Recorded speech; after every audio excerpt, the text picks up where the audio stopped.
John Rhys Davis here, Salah in Indiana Jones, and Gimli in Lord of the Rings. Give 'em hell, 3 guys and a flick. Ladies and gentlemen, please take your seats. The show is about to begin. You think you're merely sending this splendid foot soldier back to Oregon with his tail between his legs? But I say you are executing his soul. And why? Because he's not a Baird man? Baird men. You hurt this boy, you're going to be Baird bums. The lot of you. And Harry, Jimmy, Trent, wherever you are out there, fuck you too.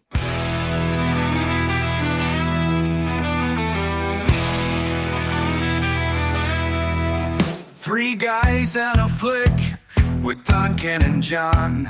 Dive into the movies well after the dawn. From the good to the bad to the wildly absurd. They give a fuck about films. Their voices are heard. Welcome back. You are listening to Three Guys and a Flick. This is where we review the good, the bad, and the absurd. Tonight's episode, Scent of a Woman. Beware spoilers. Coming to you from the Baird disciplinary hearing, my name is Don. And to my right, we have the comic book guy, John. Hooah! And to my left, we have the professor, Ken. I'm just getting warmed up. Hey, can we get some order in here, please? Order? This whole thing's out of order. You're out of order. Oh, wait, that's the wrong Pacino movie, but I like where your head is at. Tonight, we are talking about Scent of a Woman. Scent of a Woman comes to us via the Bronco helmet and was submitted by our listener, Ori. So thank you for submitting that. We appreciate it. This one's for you. Released on December 23rd, 1992, Scent of a Woman was directed by Martin Brest. Screenplay by Bo Goldman.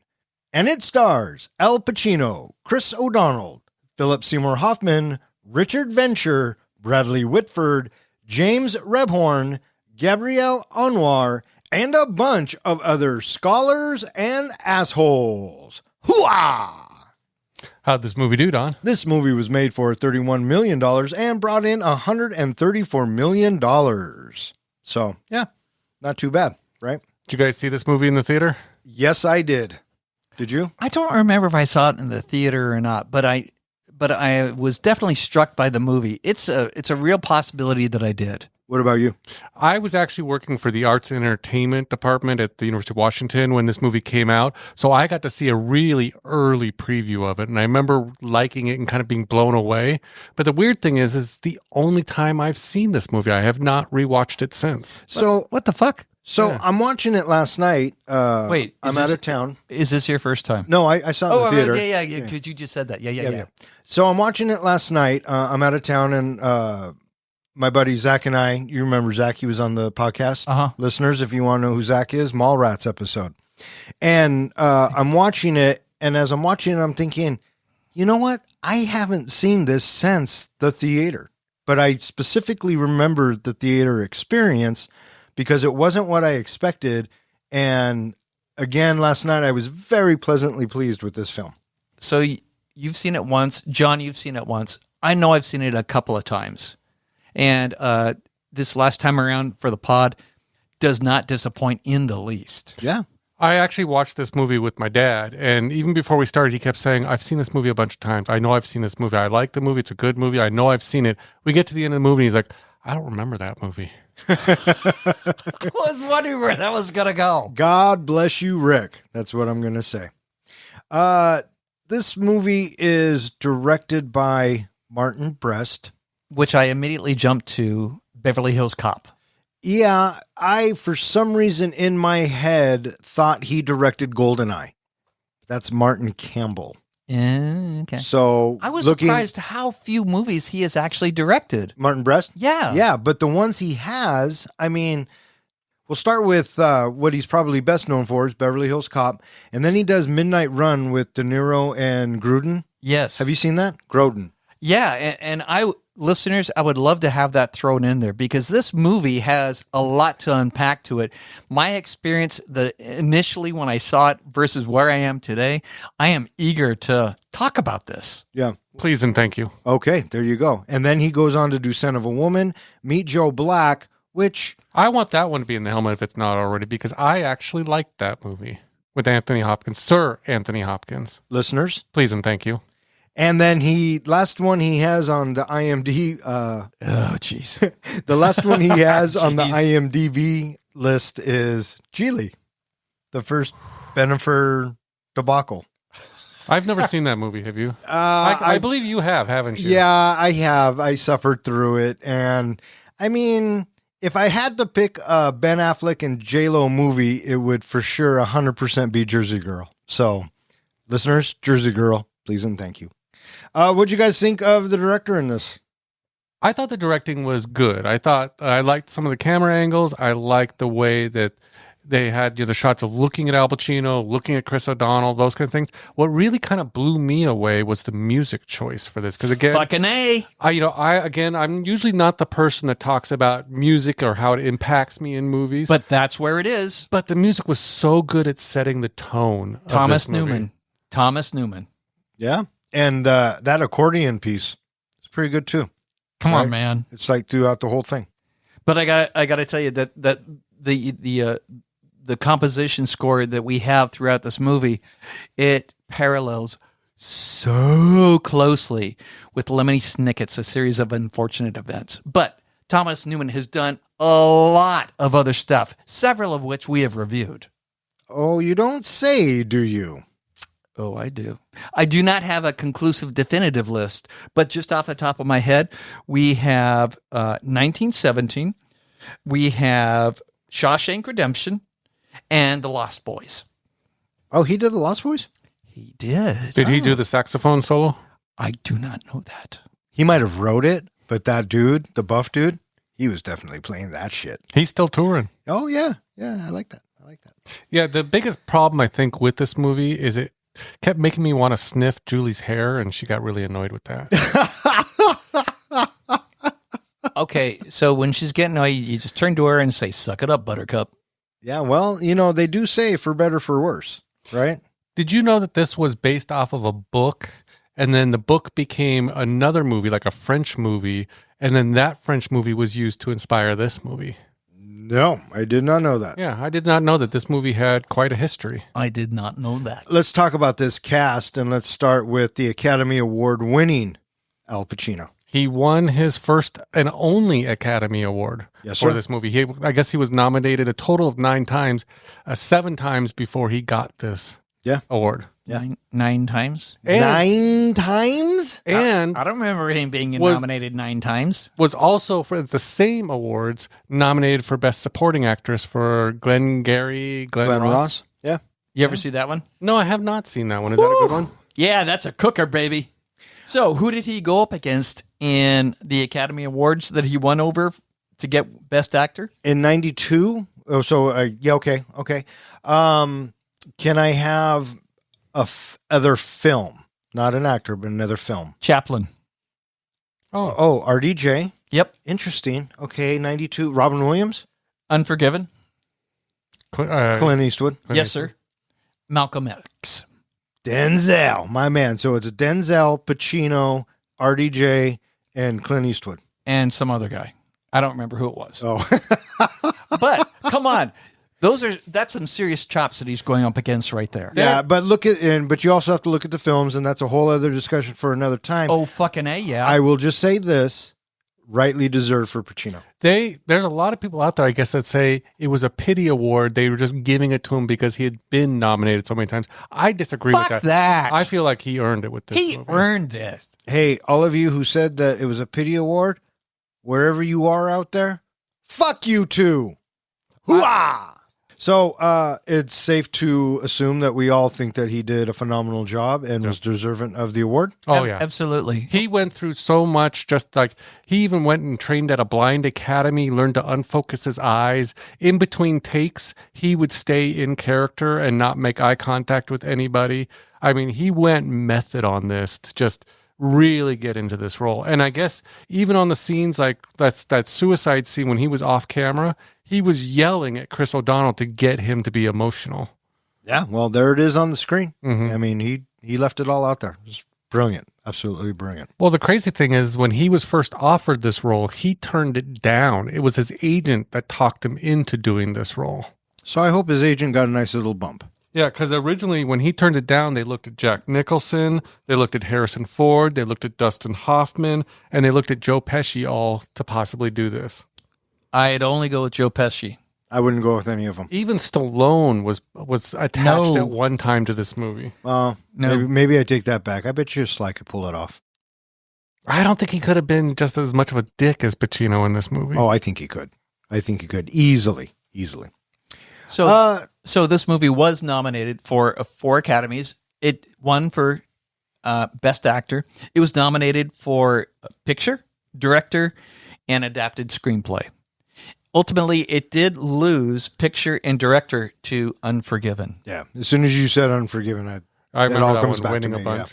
Ladies and gentlemen, would you please put Unforgiven into the Bronco helmet? I'm pretty Please. sure it's in there, bud. If it's not, would you please put it in there? There's so much to unpack with this movie. I would love to dissect it. No, it's not in there. Damn So, it! There you go. All right, people, would you please put Unforgiven Yes. into the Bronco helmet? Please put it in there so I can tell the professor in every which way he is wrong. Let's do that movie, Every Which Way But Loose. Or any Every which way way you but- can. Or Every Which Way But Lose, not Every Which Way But Loose. I always thought it was loose. So did I. Is it lose? Chris O'Donnell, Robin himself. I probably am in the minority here, but I didn't love him in this movie. I know it's one of his first roles. He's still early in his acting, but he was good, but I almost felt like so many other people could have played that role just as well or better. Oh, yeah? Yeah. What about you? You know, I appreciate what you're saying, John, but at the same time, what I think tips him over just a little bit higher is his body language. So it works for me because of his body language. Yeah, in 92, you have a plethora of up-and-coming actors who are now just, movie stars. And at the time, I think that Chris O'Donnell actually holds his own with Pacino in this. And you're right, Professor. It's his nonverbal cues. And there's a lot of powerful stuff in this that I completely forgot about. And watching it last night, I was actually kind of blown away by him. And I'm not normally a Chris O'Donnell fan per se. Batman and Robin? I mean, that's what I equate him to. And I don't Okay, know but- if that's a good thing or a bad thing. But where do you go to after that with him? Exactly. And that's me too. It is a void. So his passive, gentle, but firm demeanor that he carries throughout the movie to foil against the abrasive, over the top that we get from Frank, he holds his own against Frank. And with that, I appreciate his character. And I kind of, you saying that kind of reminds me of, I think Pacino has a lot to do with that as well. I think Pacino can sell O'Donnell's performance along with O'Donnell, and I think the pair pull it off very nicely. Right, that they work together to make the tapestry beautiful. Right. His whole character was supposed to represent going from, being a boy to achieving manhood. He was kind of losing his innocence and his naivete. And, that's, I think, what he was to represent in this movie. And they pulled it off. Mhm. The story is it's simple, right? It's a story of humanity at the end of the day. And honor. And integrity. And And- Charlie's no fucking rat. And dignity. Yeah. And So- being Dignity is undersold, but it is very much a central core what both of these people want. and being a pervert. Well, I think that's just like the cherry on top. Yeah. Hoo-ah! Do you know who auditioned for that role, Charlie? Yes. Ben Affleck, Matt Damon, Brendan Fraser, and Leo. Yeah, Leonardo DiCaprio. They all auditioned for it. Chris O'Donnell won it. Do you know who auditioned or who wanted to audition but was denied being allowed to audition for it? Yeah, Chris Rock. Chris Rock. Philip Seymour Hoffman. This was his first role. Rest in peace. What'd you guys think of him? He wasn't in it a lot, but what'd you think of his first acting role? Oh, I thought it was fine. I completely forgot he was in it. And so when he shows up in the opening, I'm like, oh, yeah, look at him. But he was fine. I mean, he fit in at Baird. So, yeah, I bought it. I felt like instantly when you meet him, you don't trust him, and you're meant not to trust him. Oh, the whole friend. A whole lot of them. The whole lot of them. Yeah. Yes. All a bunch of preppy assholes. Yes. Douchebag fuckers that you should not have anything to do with because they're just going to fuck you over the second it makes them better or convenient. Wait, Spoiled spoiler alert. Spoiled Nepo babies? Sure. Absolutely. George. But yeah, he credits this movie, or he did credit this movie as what really launched his career. Yeah. Yeah. Anyone else in this cast jump out at you? For some reason, I thought Gabrielle was in the movie more than she was. Oh, I remember her only being in it for the dance. Yeah. 'cause That's what I remember. I as thought well. maybe her and Charlie were going to hook up at some point. But No, Frank was trying. oh, he was trying to pimp him out. Yes, he hard. was. So, Yeah, nobody else except for the principal. I know we've seen him in a bunch of different things. oh yeah. Yeah, James Rebhorn. Didn't we just have him in a movie? I want to say yes, but I can't put my finger It's been on recently. it. He was in the one of the Fokker movies. Oh, he's in Meet the Parents. Meet the Parents. But he that's what it wasn't is. on that one. It was more recent. Jesus, fucker. The cat doesn't even have thumbs. What else? Nobody else really jumped out at me in this movie. Not even I don't recognize the other rich kids from anything. No, the main one with the long hair, he was in a bunch of stuff in the 90s, and he was kind of always that same character. Mhm. So that's what I remember him from. Yeah, Havemeyer. Fucker. Huh? The character's name was Havemeyer. Havemeyer. Yeah, that guy. Fuck him, too. Hoo-ah! Gentlemen, I have some trivia questions, and I think that you are both going to do well in this, and I think it's going to go to the tie-breaking question. Are you sharpshooting me? Don't you sharpshoot me, boy. The answer is tits. No. It's the scent of a woman. Question number 1.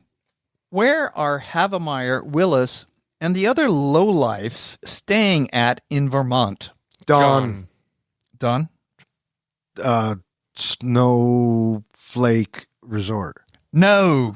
Can I guess, John? Yes. Stad? Staad? No, that was in Germany. It was or $3,000 to the get there. And then it was also, he called them Sugar Bush, but that's not where they were staying. The correct answer is the Sagebrush Lodge. Question number 2. Frank says there's only 2 syllables in this whole wide world worth hearing. What are they? Dawn. Pussy. Point to Don. I was ready there to say it. Question number 3. What is Frank's drink of choice that he orders multiple times during his time with Charlie? Dawn. John? Jack Daniels? Don? Double Jack and Coke on the rocks. Don, I will give you that answer. What he says is double Jack Daniels on the rocks. So that is really damn close. Closer than John's.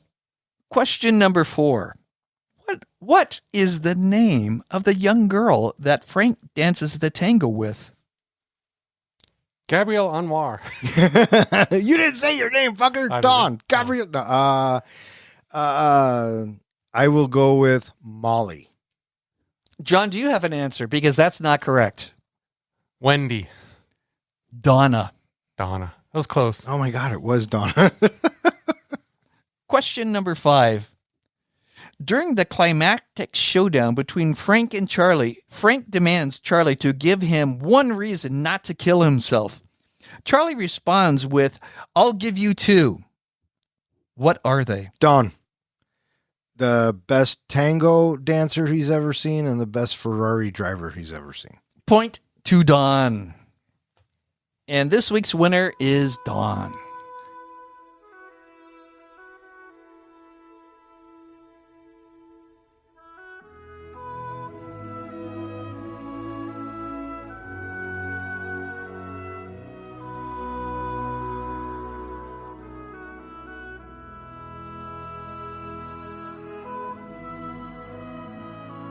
Charlie Sims is a scholarship student at the elite Baird-school, struggling to fit in among wealthy classmates.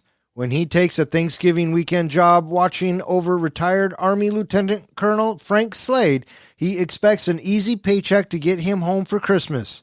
Instead, he meets a blind, decorated Vietnam veteran who is bitter, sharp-tongued, and heavily dependent on alcohol. At school, Charlie and other student George Willis Jr. witness a prank targeting the headmaster's car.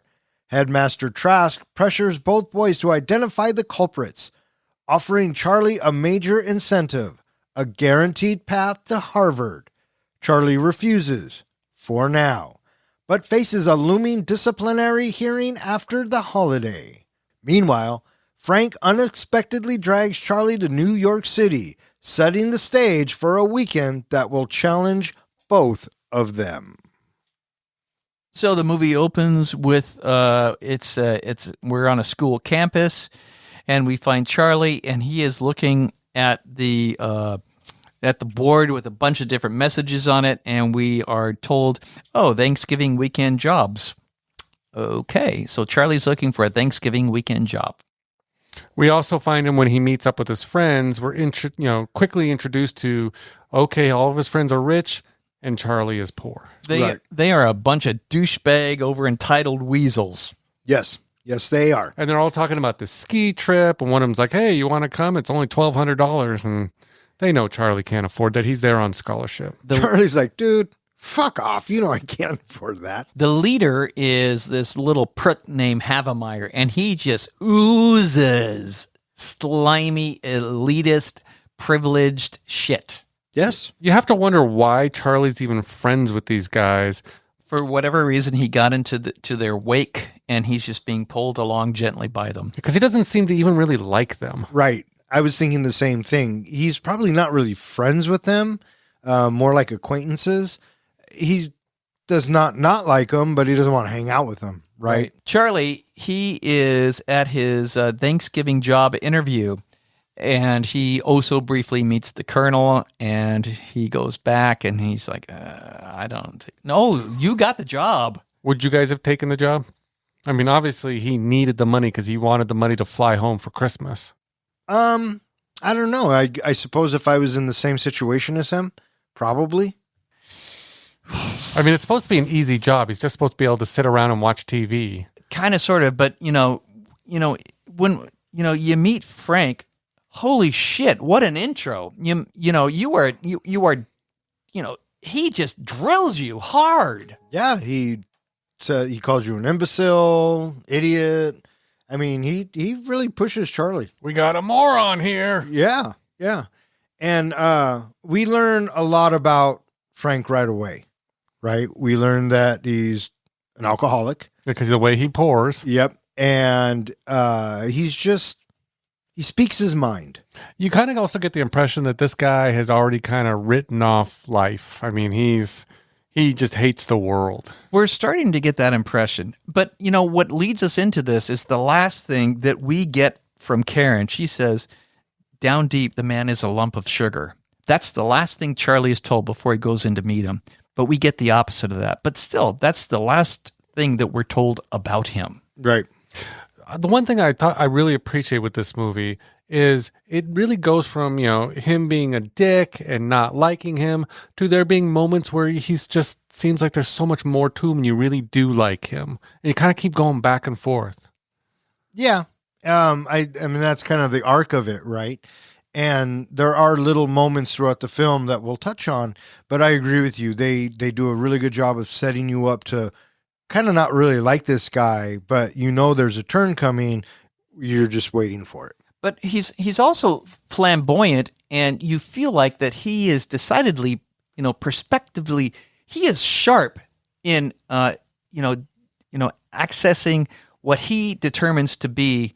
This is the truth, because that little bit, when he says Baird-school, bunch of runny-nosed snots in tweed jackets, all trying, oh my gosh, and the way that he just, dissects and dresses down, to the brutal truth of moments that he is experiencing, it's like, okay,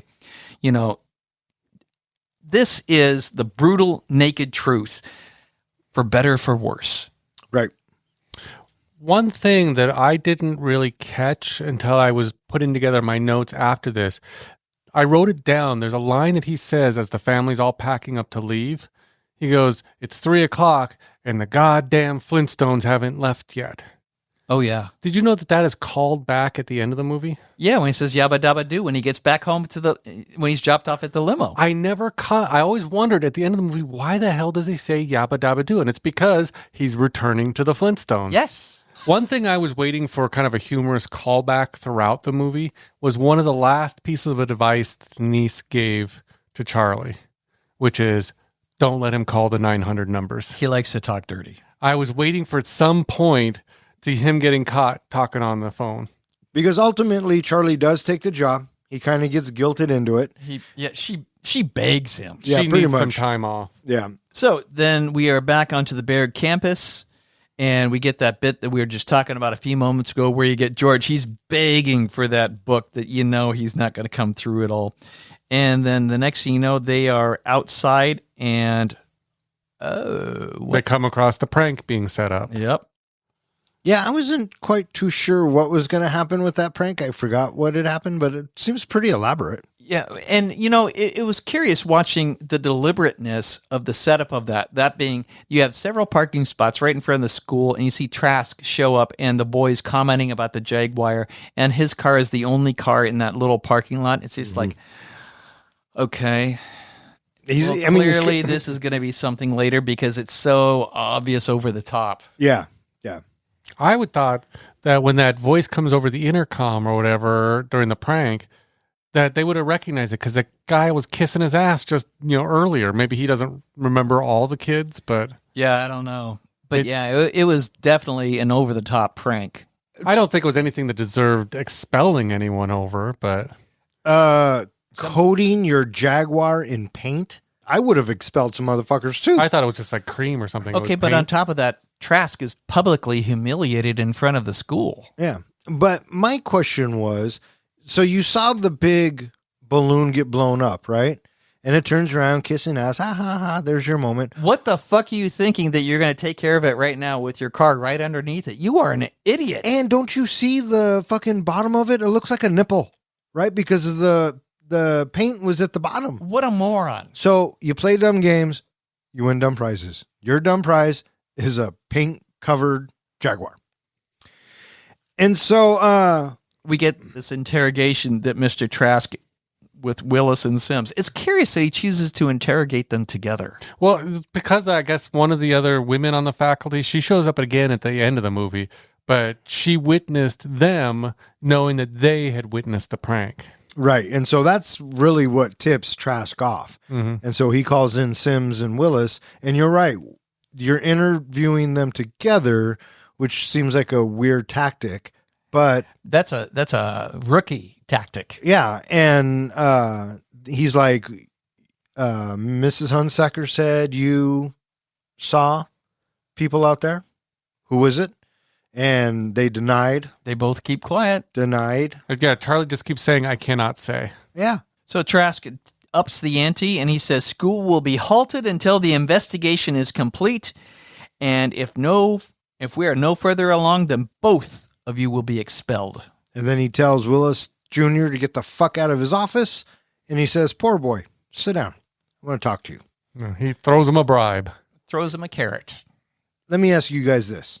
Would you have taken it? No. I would probably not, but I would get a lot of pressure from my parents to tell on the rich assholes. I would have fucking taken it in a heartbeat, but I would have led with this. I want it in writing. I want a full ride, and I want all of this. How about you take the weekend and think about it? That's a great compromise. Based on where Charlie was, that he didn't want his family involved in it at all. That's why I said, no way would I do it. But if my parents are involved, yeah, I'd have a really tough time saying no to everybody. And first and foremost, fuck those guys. Well, I kept right? Why thinking, would you take the heat for assholes? the only thing People do it all the time, but Totally. that's what I would do. The only thing I could think of is if he had squealed, he'd be known as the squealer. He'd be known as the guy who turned on his fellow students, and he would just basically be isolated at the school. And His Yeah, life but would guess be what? hell. I'm going to fucking Harvard. I'll sit in my dorm room by myself. I don't give a fuck. My first thought is, why would you throw away your future life, your future career, everything for these guys that you don't even like? I understand honor and Sure. dignity and all that, but I wouldn't throw away my life to protect them who did something stupid. And that's what we get to explore with Frank. Mm-hmm. Charlie, he's back at Frank's place, and the family's leaving for the weekend. You get that last little bit, no 900 numbers and all that. And then the moment they leave, Frank has Charlie packing his stuff up. Where are we going, Colonel? You're on a need-to-know basis. Hooah! Freak Show Central, New York City.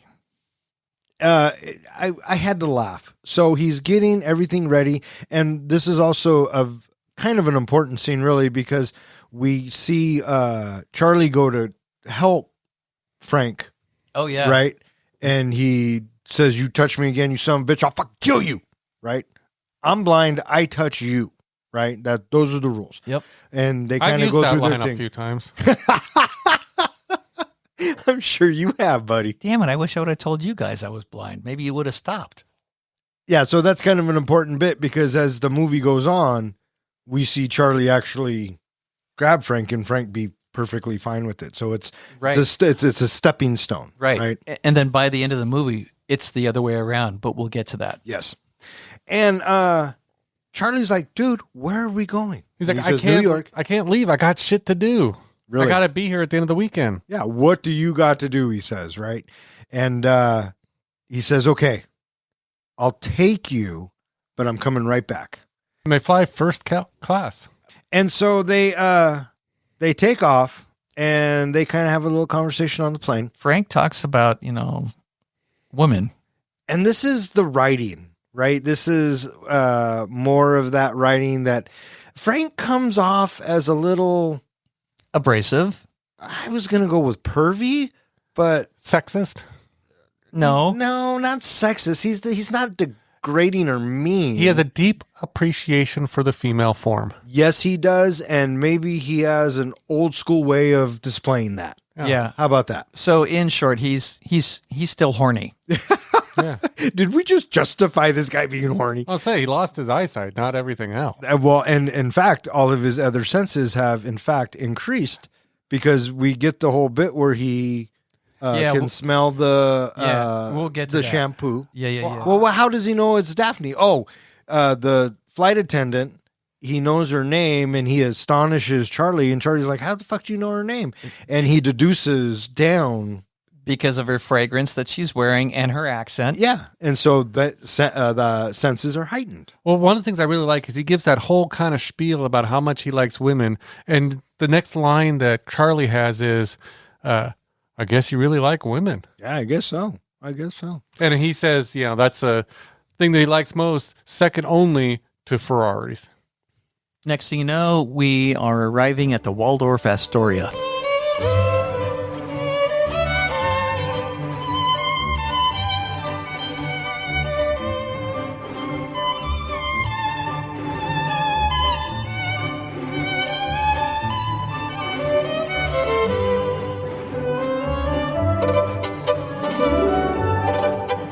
In New York, Frank reveals his true intentions: to indulge in one final weekend of luxury, fine dining, women, and adventure before ending his life. As they move through the city, Charlie is caught between enabling Frank's plan and trying to steer him towards something better.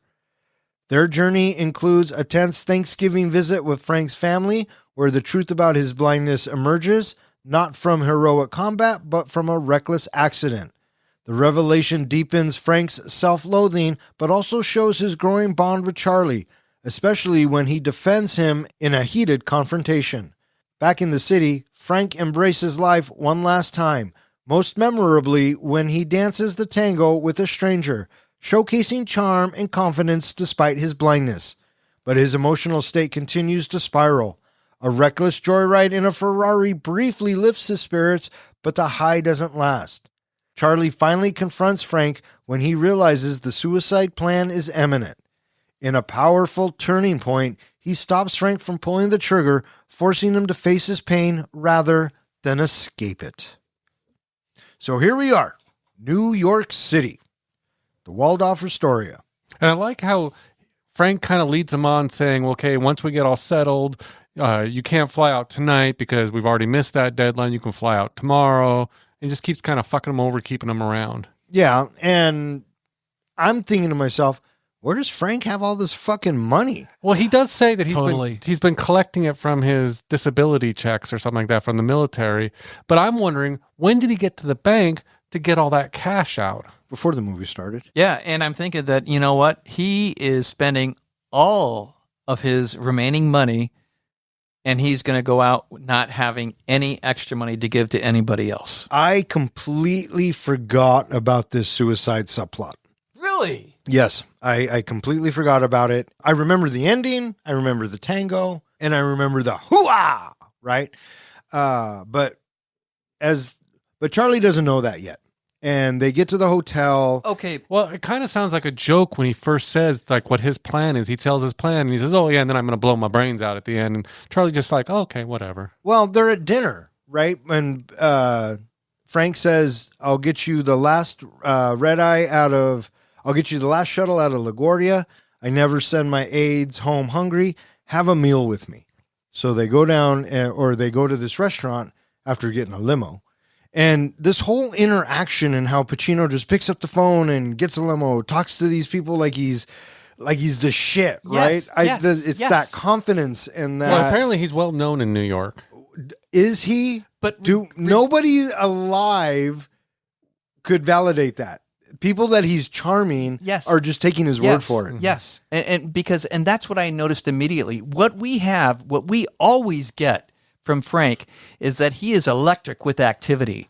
And, you know, always the agenda, we're moving forward. And when he gets to the hotel, yeah, he's on the phone. It's just like, man, he is just like working the phones. What the heck is that? He is so confident with himself. And then, you know, we're down in the limo, and this is where Charlie starts to confess that he has a little bit of an issue waiting for him back home. And so it comes out in little bits and pieces during the arc of the movie as Frank discovers what Charlie is up against. One of the things I love is we kind of keep getting these little dramatic things from Frank and a little bit from Charlie and the interactions. And then every so often, subtly is thrown in, like when Frank talks to the guy at the hotel and talks to Manny in the limo, we're going to get a really good escort. Yeah. And another thing that I noticed when I was watching it last night, this movie is a lot funnier than I remember. Mm-hmm. I wouldn't classify it as a comedy at all. No, and it's not quite dark humor. It has its moments. But it brings such levity, and it's genuinely funny. And I love that about this film.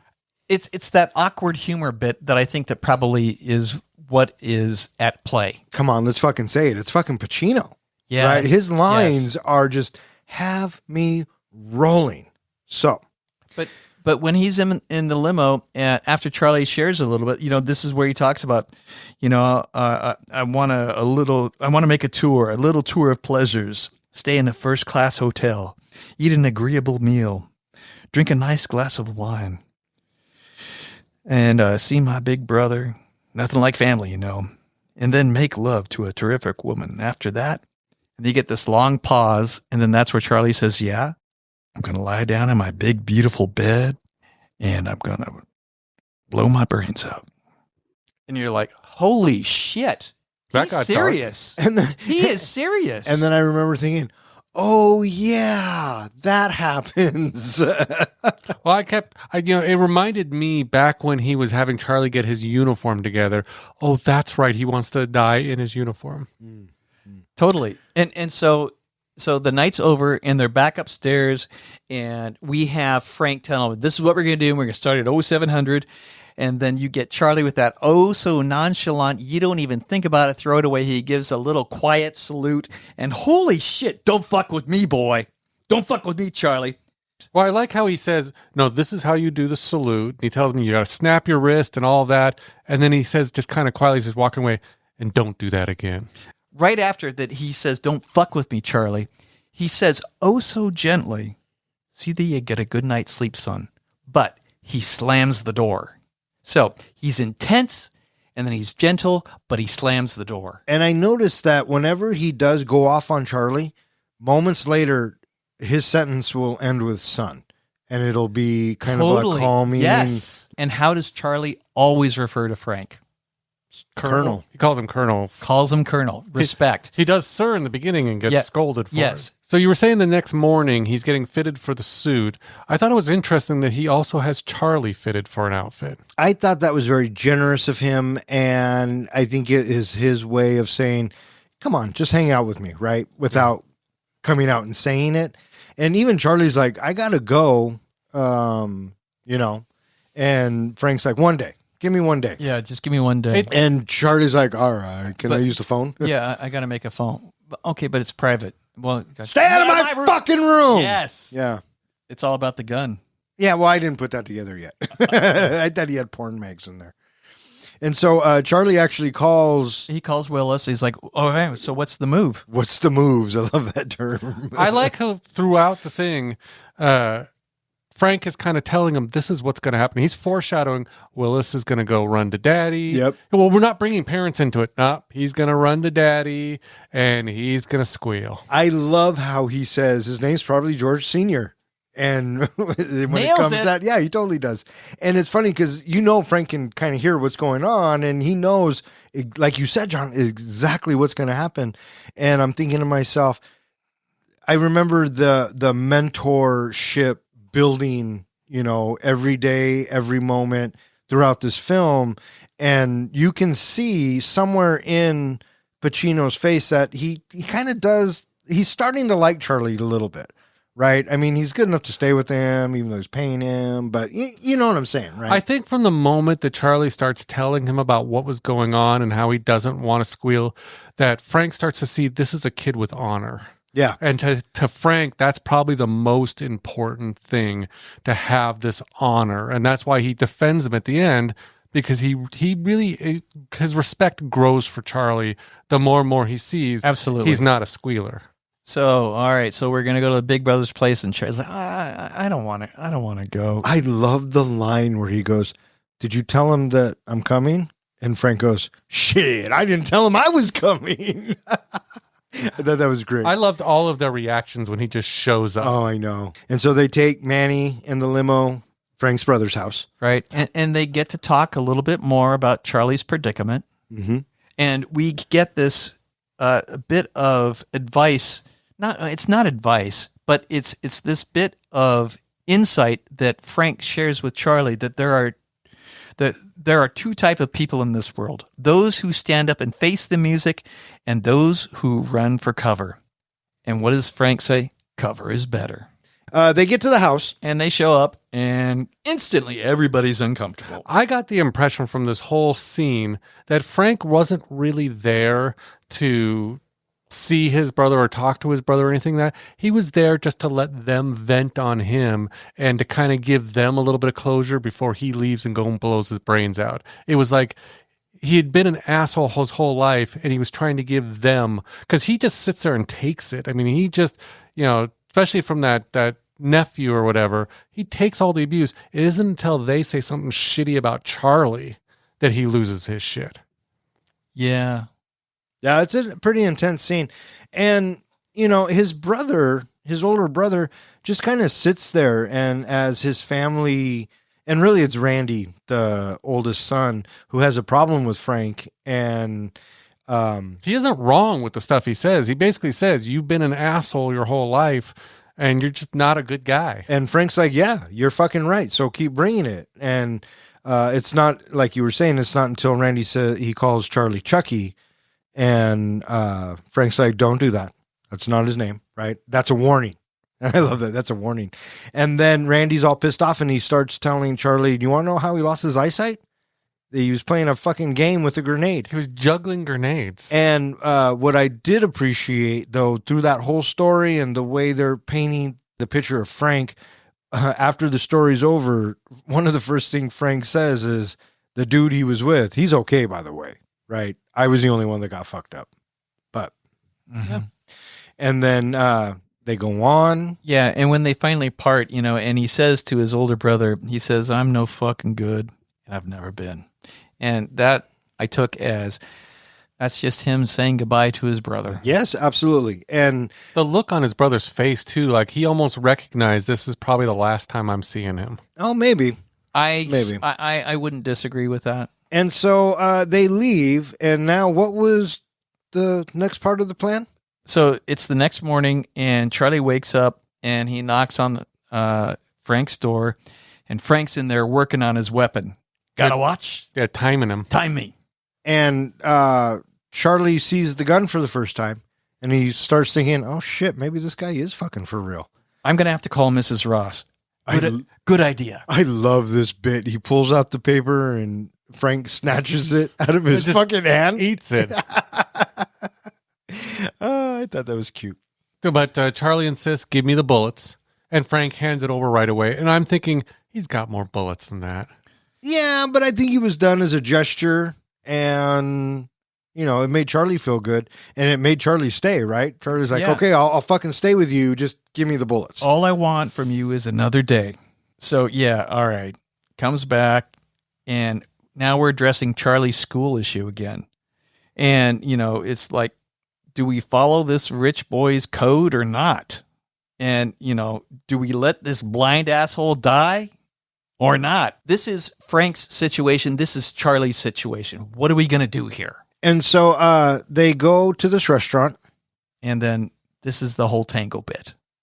What'd you guys think of the tango bit? It took them 3 weeks to do the choreography on that and 3 days to film it. Oh, sure.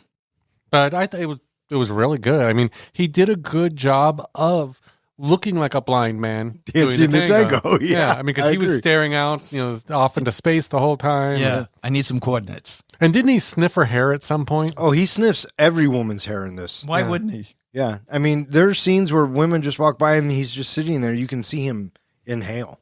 Mhm. Yeah. Who are we drinking with? I'm getting a nice soap and water feeling from down there. And, and that's a great opening line, right? Because he goes up to her and tells her that he can smell her and he identifies it. And she's like, "Oh, that's my grandmother's soap." And he's like, "I love your grandmother." And so he starts talking to Donna and talking up Charlie a little bit. And then he asks her, who are you waiting for? What do you want to do? And he asks her, Would you like to learn to tango? yeah. Because she mentions that. And she goes immediately, right now? Yeah. Well, before that, she mentions that she wanted to take tango lessons, but her fiance or boyfriend or whatever just thought it was ridiculous. Yeah, It he thought the tango was ridiculous. was ridiculous. And so Yeah. right there, Frank sees his in on it.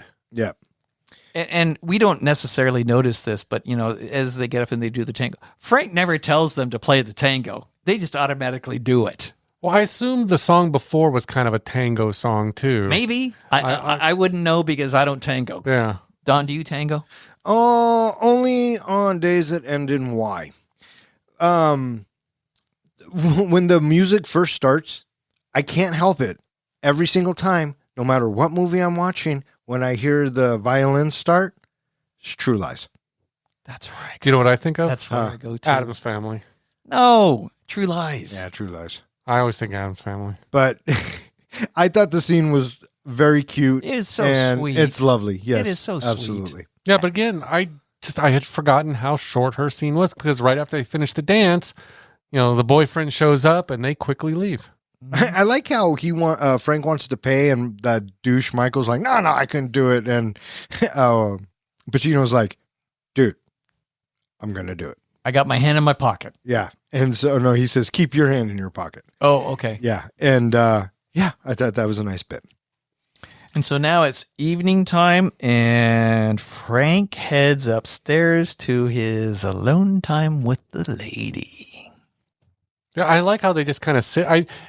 I appreciated in this movie that we didn't need to see it. We didn't even need to see her. Totally. I just like how he leaves. Charlie and Manny just kind of stay in the limo. And then he comes back down with that smile on his face and how she was just an amazing woman or something like that. What You appreciate that? What a beautiful Yeah. woman. I didn't need, it was something you just didn't need to see. I think it kind of was more poignant being he's blind and everything, that how he coming back and just seeing his like appreciation. Hey, he knew what he wanted, and he went out and got it. And Manny did a good job. I say good for him. I was mildly surprised that his tie was completely tied and he was completely dressed again, as opposed to looking a little bit looser. Yeah, but he's put together, right? So I think even after the post-coital bliss, he would put himself back together. I like before he goes in, he starts checking himself, right? He's got the red hanky, the double Windsor. Wants to know about his hair. Yep.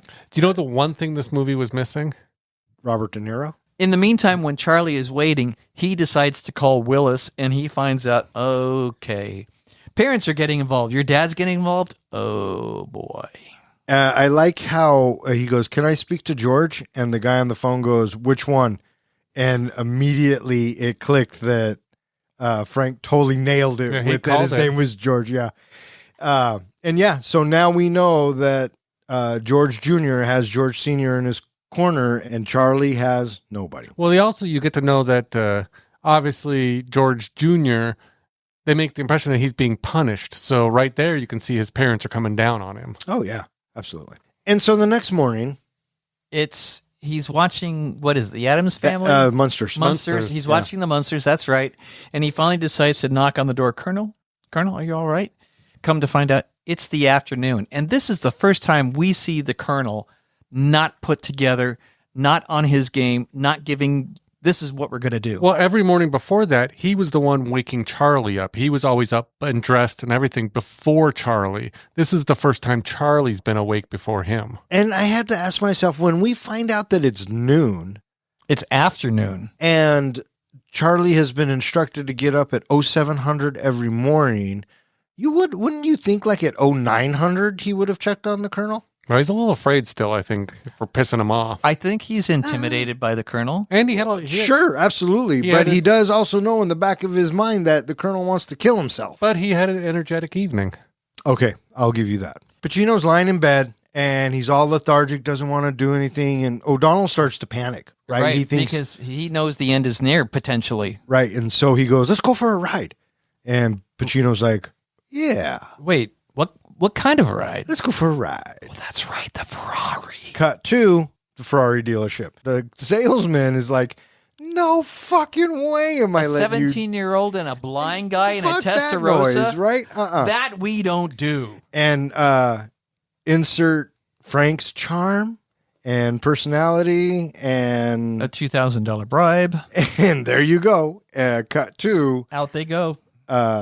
Charlie's driving. Hey, this is fun, Frank, right? And he doesn't know how to drive stick. No, and Frank is still kind of just sitting there. It's anticlimactic for him. I love how he says downshift and then get going. Put it in second gear. Yep.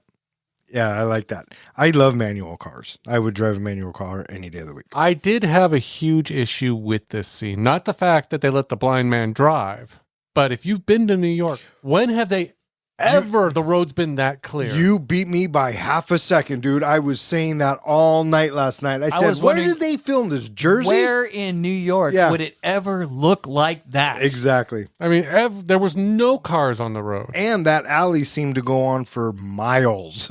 Yeah.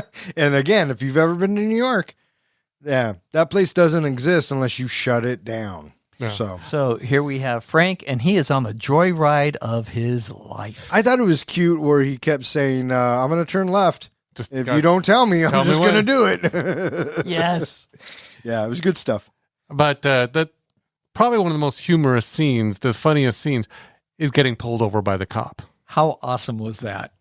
So good. I love how he's trying to look at the officer, but his eyes aren't quite there. Yeah. And he fucking pulls it off. He charms the officer. Talks his way out of it. Doesn't get a ticket. And now they got to take the Ferrari back. And you can see Charlie over in the other seat just shitting bricks. We're back out on the street, and Frank is back to his lethargic way. They're standing there at the intersection. I'm tired of waiting. And he starts walking right across the street. Doesn't want to wait anymore. Okay, this is his half-ass attempt to maybe I can kill myself this way, maybe. Maybe. And he doesn't, and they get across, and he's keep walking. He falls into a trash can and falls into a bush. Apparently the trash can wasn't planned. That was just something that happened, and the director liked how it looked, so he kept in it. Yeah, it looked real. I'm tired, Charlie. Take me back to the hotel, son. And so they go back to the hotel, and Charlie's like, What the fuck? shit. Because Frank is completely out of it. Yeah. It's just, okay, this is the end for Frank. He has nowhere else to turn, nothing else left to do on his agenda. There's one thing left. And Blow his brains out. And so Charlie, he calls George, and it turns out that he's not allowed to talk to anybody from the school. And Frank, okay, what am I? Fuck, this is so fucked. And Frank sends him off. Why don't you get me? I need an aspirin. Oh, wait, get me a couple of cigars too. So he sends Charlie off. He even says a Cuban cigar, which is actually illegal at that time. He had to go to a special place and talk to a special person to actually be able to buy one of these. So he's sending him on a long trip. Yeah. And Charlie gets down to the hotel lobby. Ding, light puts bulb. 2 and 2 together, and he heads back up. And this is where Frank's like, You're back too fast. And you didn't get my cigar, did you? Yeah. And he's getting dressed in his dress blues. And he's got the gun. This is the most intense scene of like this movie and a lot of movies. I mean, and all Charlie says is, "Why don't you just give me the gun?" Yeah, he just keeps saying it, and Frank, he's like, "Man, I'm gonna kill you." Well, I shouldn't say I liked it, but I thought it was a great, again, the dialogue of Frank basically telling Charlie, your life is over anyway because you're going to squeal or you're not going to squeal. So your life's over. Why don't I just kill you too? Yeah, because he says, I can't bear the thought of you selling out. And then so Charlie calls him on his bullshit and says, all right, let's fucking go. Let's fucking do it. Kill me. Kill me. Kill me, kill me, shoot me, shoot me, shoot me. And he's got that tear that comes down his face. And that I thought was a very poignant scene. And I think that is the moment that turns Frank. When Charlie says, all right, go ahead, fucking kill me too. Frank's like, I can't kill this kid. What the fuck am I doing? He says, you break my heart, son. All my life, I stood up to everything because it made me feel important. You do it because you mean it. You got integrity, Charlie. I don't know whether to shoot you or adopt you. I'm bad. No, I'm rotten. You're not bad. You're just in pain. It's just like, bing, right there. That's the moment that we get the turn that Frank is allowed to take. And Frank kind of backs off, and then he starts challenging Charlie. He's like, what the fuck do you know about pain? You're 17. Yeah, he also asked Charlie what do I got to live for? And I love the line where he says, or if he says, name 2 things to make me not kill myself. I thought he was going to say tits as one of them. I thought he was going to say pussy was the other. But, Charlie says you're the best tango dancer and Ferrari driver I've ever seen. And I like how Frank says, well, you haven't seen any. So Frank is in a black place. And this black place of a hole of his life, he doesn't know how to dig himself or get himself out. And Charlie is offering him a lifeline right now. You just keep on tangoing. This movie had a lot of great lines, but it was missing just one. They should have shown Frank checking out, getting the bill, finding out how much that bill actually was, and saying something along the lines of, I should have blown my brains out. No, fuck you.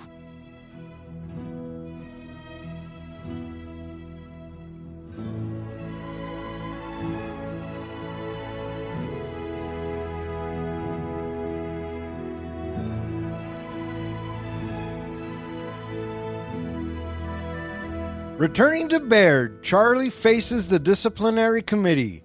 George wavers under pressure, offering uncertain testimony, but Charlie refuses to betray his classmates despite the consequences. Just as Charlie's future seems doomed, Frank arrives unexpectedly. In a fiery, unforgettable speech, he defends Charlie's integrity and condemns the school's moral hypocrisy. His words shift the room. Charlie is cleared, the guilty students are punished, and George gains nothing for his attempted cooperation. In the aftermath, Frank shows signs of renewal. As Charlie escorts him home, Frank reconnects with his family and begins to re-engage with life, no longer defined solely by bitterness, but by the possibility of change. Roll credits. Hooah! Right before we leave the hotel room, Frank is like, I can't surrender my firearm. And he says, you don't have to surrender. Just put it down. And so they begin to unwind and chat. We're thinking, okay, for this moment, Frank is okay. But then you have housekeeping show up, and she's like, wait, no, go ahead. And then Frank gives a little, yeah. Okay, Frank and his one-track mind. Now we start to realize that Frank has he has a little bit of buoyancy, and he's coming back up to the surface a little bit more from that deep, dark place that he was, because he's like, oh, yeah. With the maid. And I like how he says, or Charlie says, oh, fuck, we missed our plane. And Frank's like, you missed your plane. I only bought a one-way ticket. Yeah. And so they have Manny drive them all the way back to New Hampshire. We also get a tender moment before that where Frank reveals his deepest desire. And his deepest desire, it's like, holy shit, he probably hasn't had that before, because he's always been a dick all his life. Yeah, and kind of a no-brainer. What was his deepest desire? Someone to love. Someone to wrap their arms around him in the morning. Right. And it's the next morning, and they still are there. They still want to be with him the next morning. And he also mentions the smell of her. Yeah. Yeah. And Zach and I were talking last night. They missed so many great opportunities to work the title of the film into the film.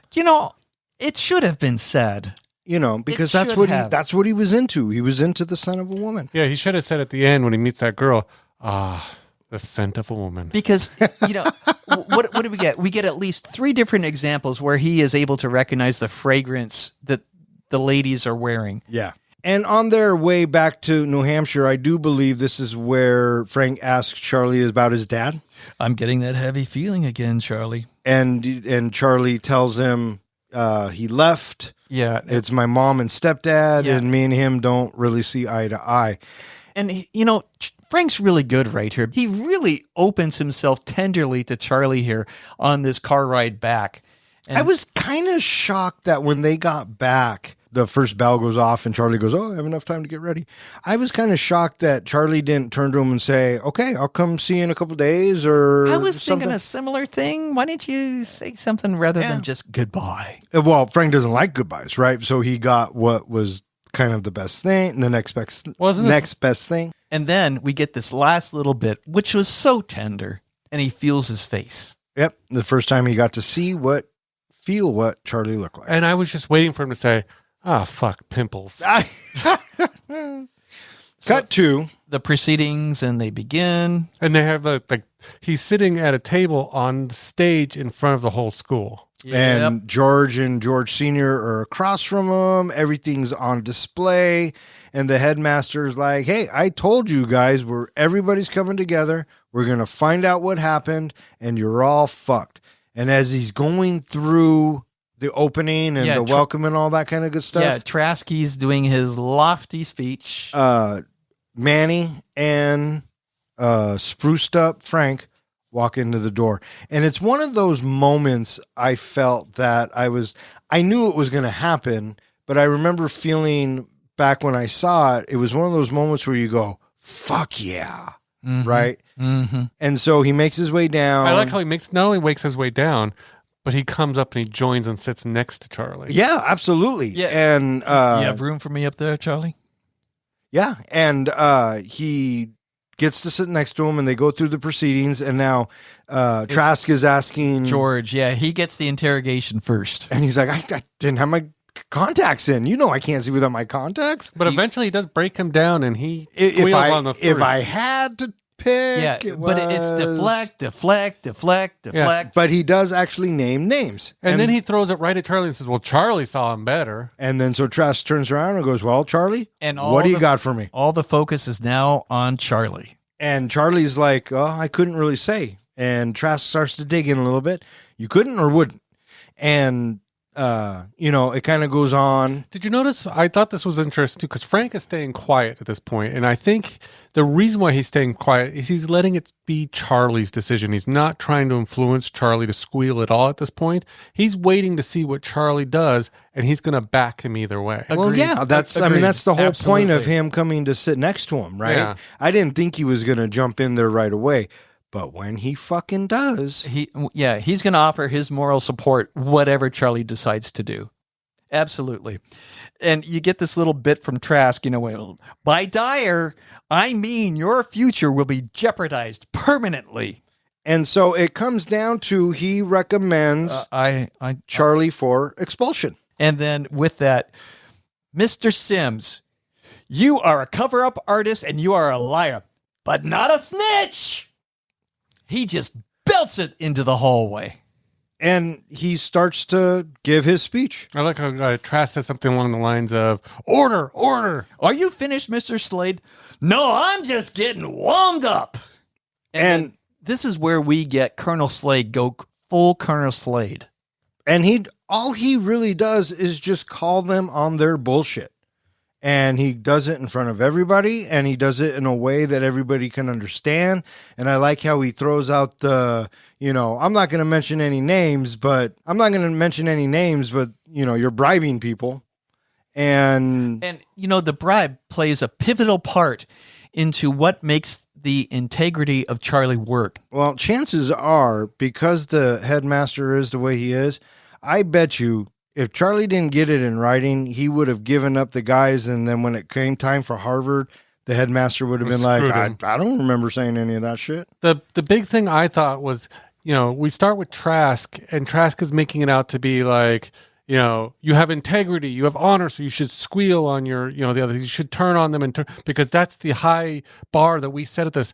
But then, Frank turns it around to basically say, you want to develop men, these boys into men who will stand together, who will protect each other, who are there for each other, and will not squeal on each other. They have honor, like soldiers would. And so he turns around. I think that's what really helps him. There are so many memorable Pacino performances, and I think this specific scene is easily in like the top 3 of his all-time performances. I think this got him the Oscar. Because I agree. And this blew me away. And I love how he calls them on their bullshit. He says, don't take away his future, you guys. Well, the biggest thing is he really, Charlie did nothing wrong. All he's just doing is not tattling on other boys. He wasn't the one who did the prank. He was just in the wrong place at the wrong time. So why punish him? Yeah, well, they have to make an example out of somebody, and you're going to make it out of the guy who's on scholarship, right? Not the rich kids, because they even say, George nothing's going to happen to him because his dad pays too much money. So he turns to Charlie and he says, I'm sorry, it's going to be taken out on you. And, Slade does his speech, brings the house down. It's just so good. And so after this impassionate speech, Trask says, we're going to go reconvene in private. Well, I like how he says, we'll reconvene in private and we'll have an answer like by tomorrow. And that group was like, no, we've got an answer now. And they came back, and it turns out that the 3 douches that George named are on probation. Nothing's going to happen to George. He is neither exemplified or degraded, but yeah, he's got shit on him. And I love the look that we get from George, because it's a total defeated look. His eyes are closed. He's mouthing, oh my God. I just love the way he looked here. So broken. Well, he knows that he's now the squealer at the school. He knows that, his life at that school is over. But you notice when the 3 kids are given probation, it didn't really even faze them very much. They just went, okay. Yeah, well, it's probation. They're just all rich kids, it's no nothing. big deal. But the point is that Charlie is exonerated, and his future is still intact. And right after that, the entire school erupts with a huge roar of approval. Yeah, yeah. Well, it's not really an approval for. I mean, it is for Charlie, but it was really for Frank. Ultimately, I think the school is saying justice has been served. Sure. But even more important is as they're leaving the building, I liked when that history teacher comes up to talk to them. And right there, you get the spark, the inkling of Frank's going to get his one wish. And right before that happens, though, as they're walking out of the building, this is where I mentioned at the beginning of the movie that things kind of sort of come all the way around, because the two of them, they're walking out together, and as they leave, Charlie, he says, "Last step." And what does Frank say right afterwards? "I can always count on you, Charlie." And he does. And so with that, it's like, okay, these two guys right now, they are bonded for the rest of their life. Yeah. Sure. And that's what I got out of it. I would like to think that, I know that Frank later says to him, "Visit me before you fly home for Christmas." I'd like to think that Charlie kept on visiting him. Oh, I like to think that too. I like to think that it was a weekly thing. They would go for their walks. Yep. They would catch up on life. They go for a drive and- with Frank behind the wheel. Yeah, sure. Let's repeat that. And Charlie and him take the limo back to Frank's house. Yep. And, he does the yabba dabba doo line. And instantly you see a different Frank. He interacts with his great grandniece and before he great wouldn't have grandnephew. nothing to do with them. Yeah. Okay, but I also dug how he flatters Manny. Manny, this is just another job for him, but Manny seemed to be sincerely touched by Frank. Well, fuck, he gave him a bunch of cash. I would be too. But Manny also got to see him in the hall, right? The whole proceedings. He got to see that too. Yeah. And he got to hear Frank's story just the same as, more or less, Frank did too. I love in movies where someone gives someone a big wad of cash and they kind of shake it and they go, "Oh no, this is way too much." And so, up the driveway Frank goes, and he encounters Francine, and then you can automatically tell that, okay, Frank, he's got a gentler heart towards the kids now. And he interacts with both of them. We cut back to... His heart has grown 2 more sizes. Three more sizes. 3 more sizes. And we cut back to Charlie's face. He's smiling. The music swells. And we fade to black. I was waiting for Charlie to salute him one more time. I was too, kind of, but Frank said, "Don't fucking do that again." So there it is that. True that.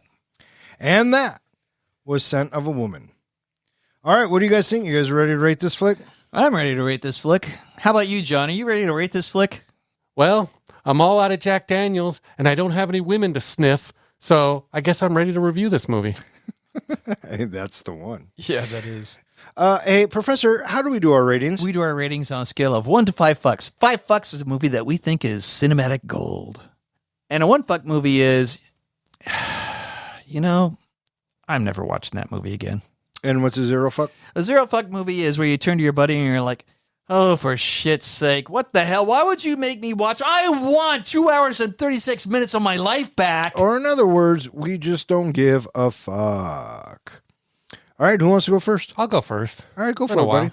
Before I do, Yeah. Don, what is my rating? I think you were going to give Scent of a Woman, let's go with 4 1/4 fucks. 4 1/4 fucks, your final answer? Yes, sir. Okay. Scent of a Woman is powered almost entirely by Al Pacino's Oscar-winning performance. It's an emotional roller coaster, making you hate Frank one moment and love him the next. Pacino's delivery and razor-sharp dialogue keep you hooked, always waiting to hear what outrageous or shocking line comes next. Chris O'Donnell was okay as the naive sidekick, but he was completely overshadowed, in my opinion. The disciplinary hearing stands tall as an all-time Hollywood moment, right up there with Jack Nicholson and A Few Good Men, in my opinion. Pacino has delivered countless iconic roles, but this might be my favorite so far. Even the music hits hard. It sets a tone in a way that sticks with you. It's for those reasons I'm giving Scent of a Woman 4.5 out of 5 fucks. 4.5 fucks from the comic book guy. I'll go next. Son of a Woman was a great film. I remember seeing it way back when, and watching it again last night just kind of confirmed how good of a film it really was. I don't remember it being as funny as it is. I think the humor adds a lot to it. The soundtrack is great. The cast is really good. Pacino blows it out of the water. Easily 4.5 fucks from me. You're up there, buddy. Scent of a Woman is a movie I've seen, as I said, a couple of times, and it is a rich watch each time I've seen it, and it doesn't disappoint. The movie definitely holds up from what I remember in my memory, and listening to the story being told today, and having the characters of Frank and Charlie on their own emotional journeys that independently are, suffering and hurting and languishing and don't know what to do. And it's through the bond that they end up sharing over their Thanksgiving weekend that they find strength and are able to, come out on top at the end. It is a rewarding and satisfying conclusion to the movie, watching what the two characters are being pushed through. Frank is absolutely going through the meat grinder, and he is at the end. There is nothing left for him. And to see him come back from the depths, it is such a rewarding feeling. And for those of us that have had somebody in our life that has gone away because of a suicide, it resonates a little bit harder, a little bit deeper as we watch Frank in his supposed final moments of his life, that he is here at the bottom.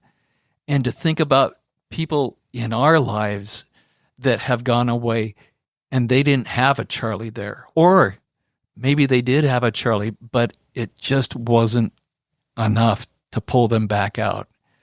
To have the resonance of a real life experience that you put into the context of this fictional story makes it hit that much harder. And it's that much more satisfying at the end to have Frank come out and still be in part of the story, that we are encouraged to believe that he and Charlie will continue on long past the story of this Thanksgiving weekend being told. Al Pacino delivers in spades.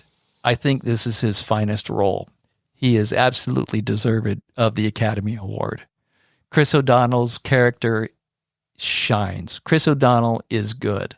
I think that his I don't want to say docile, but his gentle nature, his gentle but determined and firm nature is done very well by him. And I really appreciate the Charlie character being so strong to handle the overbearing, this gregarious, outlandish, just crazy character that he's supposed to be babysitting. And he's just along for this crazy ride.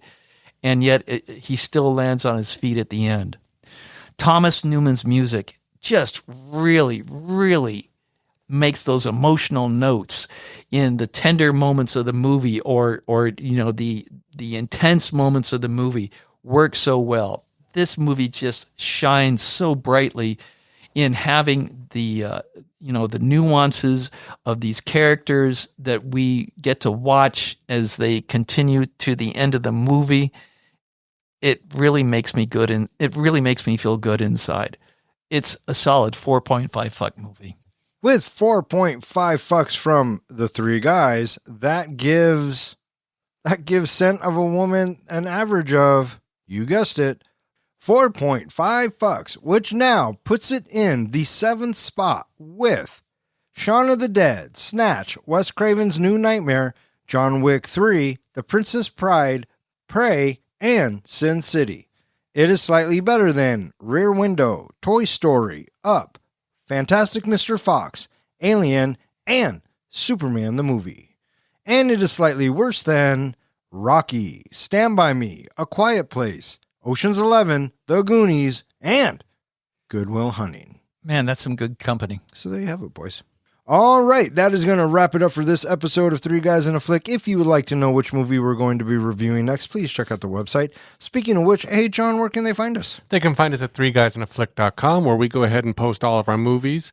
All of the podcasts are there. You can listen to them. And there's a form on there that you can leave a comment and a movie you would like to go in the helmet and have us review down the road. We've also added a button on there if you'd like to leave us a voicemail. And in the voicemail, say whatever you want. You got 2 minutes. You can even leave a movie review if you like. And if you say something interesting, we'll play it on the show.